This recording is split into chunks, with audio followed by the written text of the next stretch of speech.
છોટાઉદેપુર લોકસભા સાંસદના કાર્યાલય વસેડીથી પાવાગઢ પદયાત્રા પ્રસ્થાન થઈ। સ્ટોરી રિપોર્ટ બાય સઈદ સુમરા, છોટાઉદેપુર। નમસ્કાર।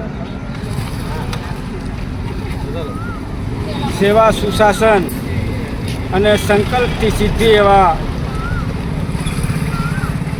આ વિશ્વગુરુ તરફ ભારત બનવા જઈ રહ્યું છે, ત્યારે અમૃતકાળની અંદર આ દેશના યશસ્વી વડાપ્રધાન આદરણીય નરેન્દ્રભાઈ મોદી સાહેબના શાસનના 11 વર્ષ પૂર્ણ થયા અને એમણે અનેક જનહિત કલ્યાણકારી યોજનાઓ બનાવીને છેવાડાના માનવીની સેવા કરી અને આ વિકસિત ભારતની જે સંકલ્પના છે તેને પૂર્ણ કરવા તરફ જઈ રહ્યા છે। ત્યારે આજે છોટાઉદેપુર જિલ્લાના અને છોટાઉદેપુર લોકસભાના કાર્યકર્તાઓ અને અમે બધા લોકો સાથે મળી અને 2 દિવસની પદયાત્રા ગોઠવી છે અને પ્રથમ દિવસ અમારો ઝંડ હનુમાન મંદિરે જશે અને દાદાના દર્શન કરશે।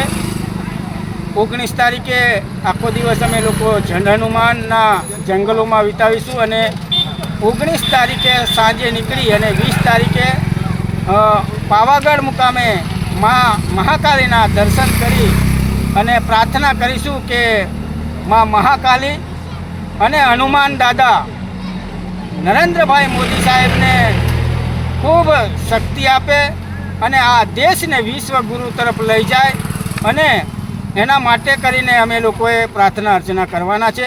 ત્યારે આજે મારી સાથે અસંખ્ય કાર્યકર્તાઓ જોડાયા છે।